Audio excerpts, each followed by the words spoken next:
Bom, hoje a gente tem mais um diálogo de direito tributário. Estou aqui com o Thiago Albuquerque. E, Thiago, sempre que saem novidades, a gente discute elas aqui, né? E aí tem um tema novo.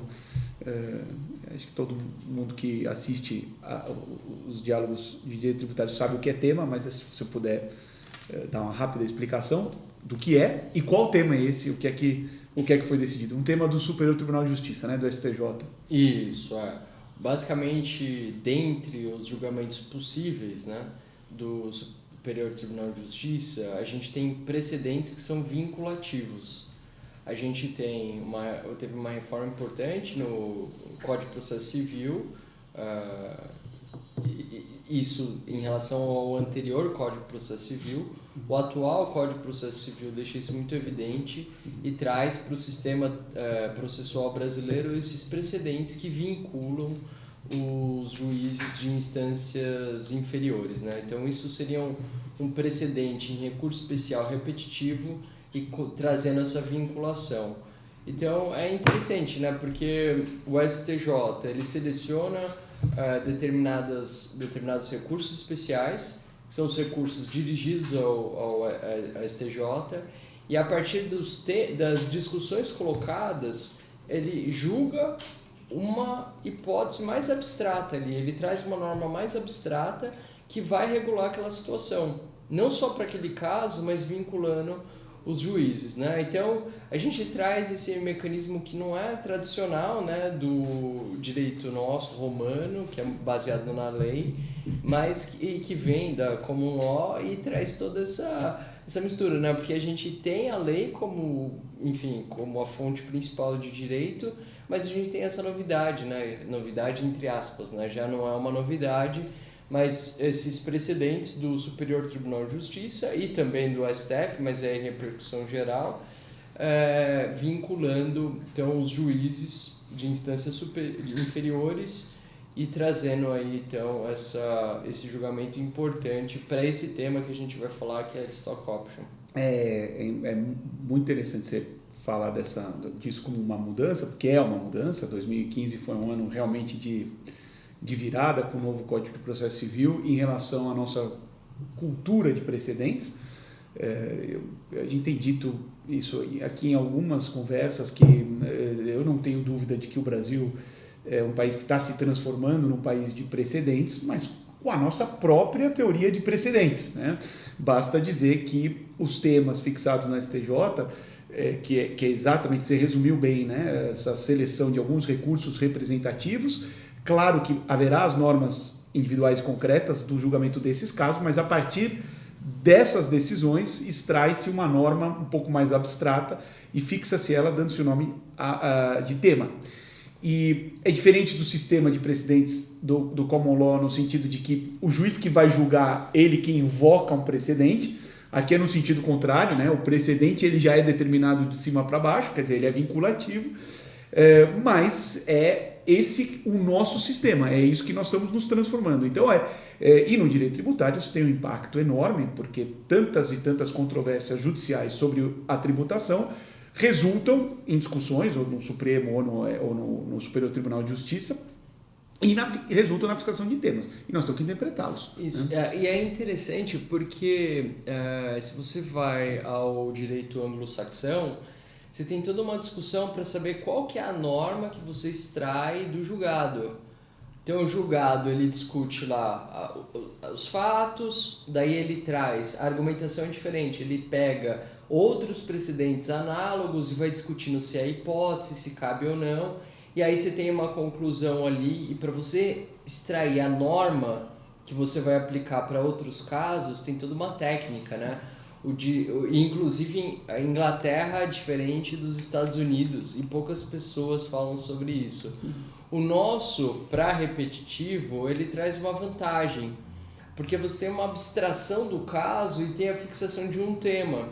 Isso facilita um pouco a interpretação, porque a norma está fixada ali em apartado. É interessante. É interessantíssimo. É como se o tribunal, na fixação do tema, já fizesse esse trabalho de extrair a norma do caso, e a gente já vai direto para a norma. E você muito bem mencionou, a gente ainda está talvez num estágio anterior ao que esses países estão, no sentido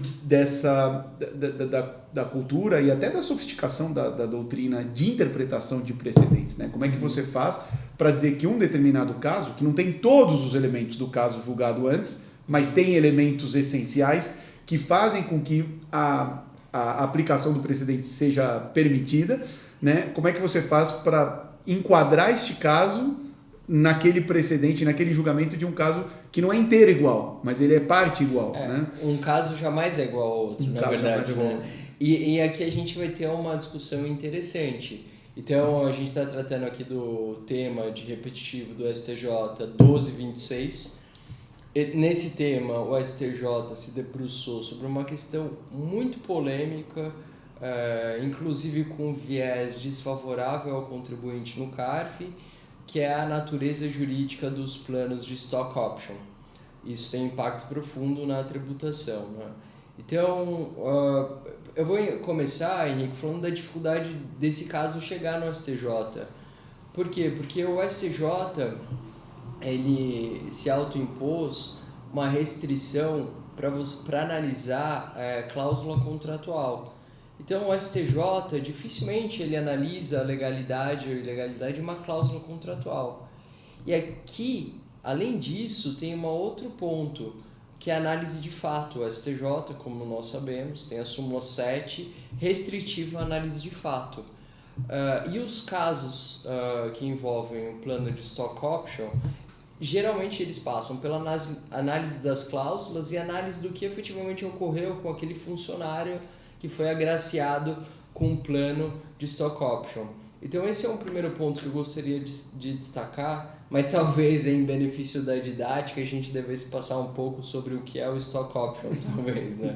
Talvez em benefício da clareza, sim, de maneira muito resumida, mas acho que o que acho que é importante para fins da gente compreender o tema e para fins de compreender o papel do STJ nessa controvérsia, muito importante é isso que você disse. Como stock option, no fim das contas, é algo contratual, né? Ou seja, que uma determinada empresa combina com uma determinada pessoa, a questão é, como você falou, uma restrição, pelo menos prima facie, desses casos chegarem até o STJ, porque o STJ acabará tendo que olhar para o contrato de uma forma ou de outra. E aí é uma outra discussão, que é o que é restrição para analisar a matéria de fato. É uma discussão processual super importante. Não há como você julgar nenhum caso sem você passar pela matéria de fato, mas a gente conhece, claro, todo mundo que atua nos tribunais superiores conhece a restrição da súmula 7, e aí é interessante que esses casos irromperam a barreira da súmula 7 e chegaram no STJ. Puder dar uma explicação rápida, Thiago, do que vem a ser? O stock option é muito simples, na verdade. É um plano de remuneração. Geralmente é um plano de remuneração dirigido aos empregados. Então, você tem a possibilidade de aquisição de uma ação da empresa na qual você trabalha por um preço geralmente inferior ao de mercado, respeitados alguns parâmetros. Então, você precisa ficar um determinado tempo na empresa, geralmente. Você só pode exercer essa opção depois de um determinado período também, isso é chamado de vesting period. E depois que você adquire essas ações, você pode vendê-las no mercado. Geralmente a própria lei das SAs traz essa possibilidade. Então, geralmente é um contrato dirigido para as empresas com capital aberto. E esse é o mecanismo. Então, você é um funcionário, você é agraciado com um plano de stock option. Você fica, vamos supor, no período de 2 anos na empresa. Depois de 2 anos, você pode adquirir aquelas ações por R$10. Vamos supor que elas valem no mercado R$100.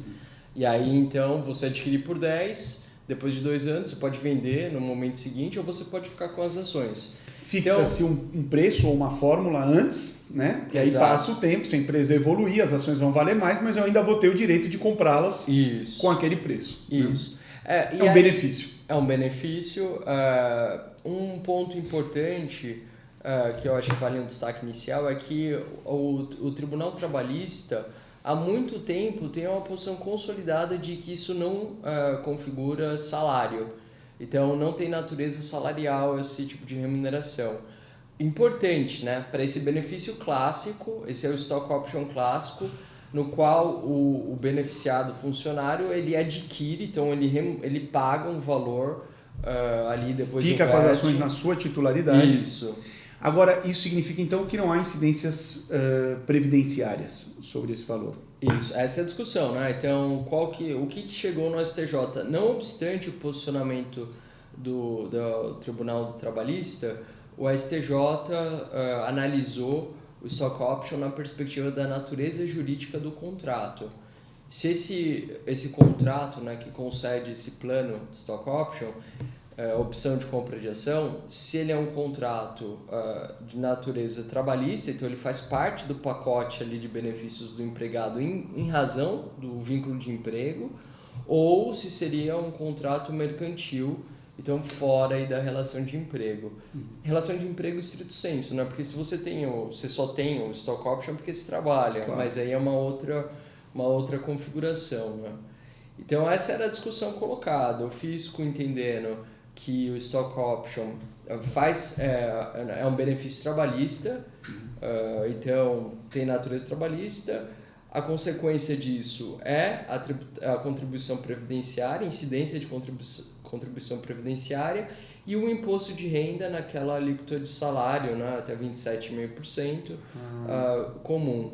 Agora, se você tem a natureza mercantil, você não tem a contribuição previdenciária e você tem o ganho de capital na venda. Então, você teria o custo de aquisição, depois o vesting quando você adquire e a tributação pelo ganho de capital na venda. Tá, Tiago, olha, vou repetir o que você falou, mas só para que fique bem claro, porque assim, essa discussão é clássica em verbas que você trata elas como trabalhistas ou não trabalhistas, mas essencialmente se considerado uma verba trabalhista, contribuição previdenciária e imposto de renda sobre o valor que você recebeu, né, por conta do exercício da Stock Option, e como se fosse um salário, 27,5%. Se não tem a natureza trabalhista, aí é mercantil e é completamente outra coisa. Eu tenho um bem num determinado valor de origem, quando eu vendo ele e ganho um delta sobre esse bem, eu pago o imposto sobre essa diferença. É uma tributação completamente diferente, correto? Isso, exato. E aí o entendimento que prevaleceu do ministro Kukina como relator foi de natureza não trabalhista, então natureza mercantil. Se entendeu pela existência de risco nesse modelo. Por quê? Porque a empresa pode ir mal. A empresa pode ir mal. Vamos supor que hoje a ação tem um valor de R$40 no mercado. A gente fixa aqui R$10 para você adquirir depois de 2 anos nesse plano aqui de Stock Option. Depois de 2 anos você adquire por 10, mas aqui pode estar valendo 5, pode estar valendo 60. Claro. Então existe um risco, embora tenha toda essa controvérsia, né? Para saber se existe mesmo esse risco, a gente entra lá. Então prevaleceu o entendimento de que não é uma verba de natureza trabalhista, e sim uma verba de natureza mercantil, contratual, e aí o que se pagaria então era ganho de capital. Como seria calculado esse ganho de capital? Porque você tem uma opção de adquirir ações a um determinado valor. Então você vai pagar 10 e você vai receber ações, vamos imaginar que elas cresceram a 50. Você teve um ganho de 40. É isso? Não. Você, depois do vesting, você tem R$10 ali que você adquiriu. Isso é custo de aquisição. Então, se você não vender a ação, você vai declarar no abril do ano seguinte, né? R$10 e o bem lá, aquisição de direito, está em bens e direitos, tudo bem. Aí quando você vender, você vai apurar o ganho de capital pela diferença. Então na compra não vai incidir nada, vai incidir nesse delta se eu vender elas por um valor maior, mas só no momento da realização. Exato. Ou seja, se eu nunca vender, eu nunca pagarei imposto. Isso, exato. Perfeito.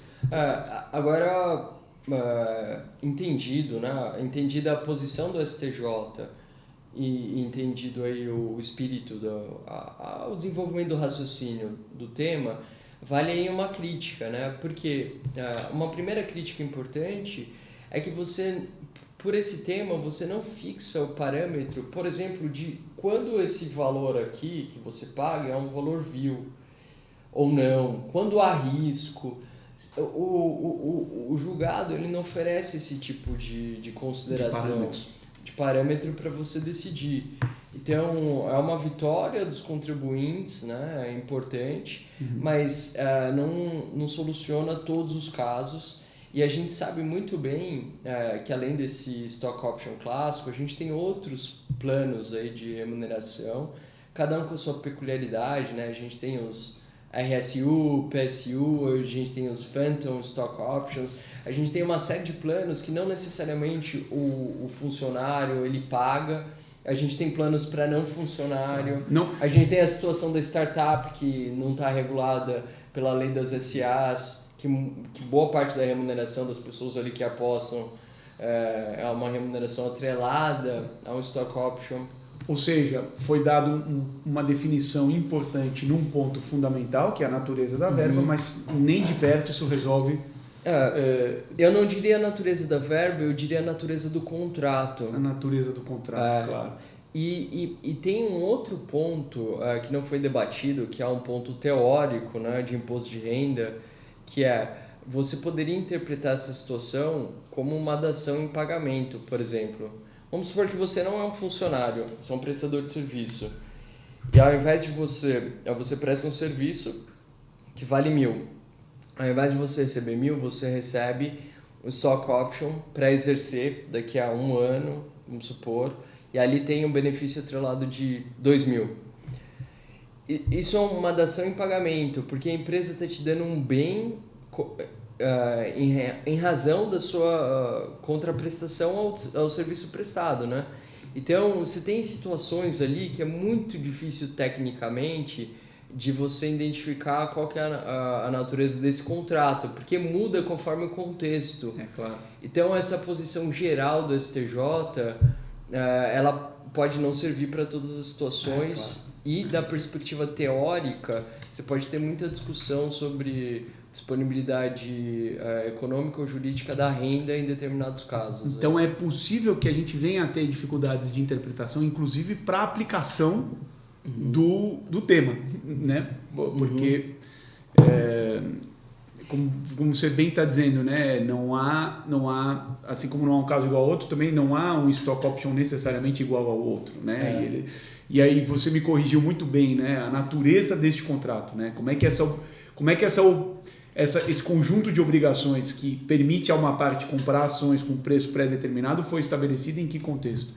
Vale a crítica, eu acho que a fixação de temas genéricos ela oferece a gente já viu vários problemas na aplicação dos nossos precedentes, até de tribunais aplicando o mesmo tema em sentidos contrários, que é consequência dessa generalidade da linguagem sem a solução de todos os casos. Né? Depois vem os casos concretos e os tribunais aplicam o mesmo precedente muitas vezes para obter resultados de decisão contrários. Esse é um outro tema que a gente tem que falar um dia, Tiago, você que trabalha no direito tributário, mas é também um advogado de processo.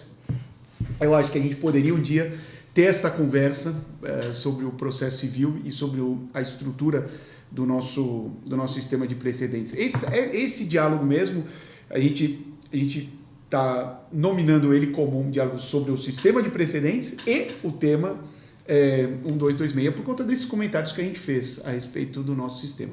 Então, Tiago, obrigado. Vamos continuar dialogando sempre. Claro. Obrigado, Henrique.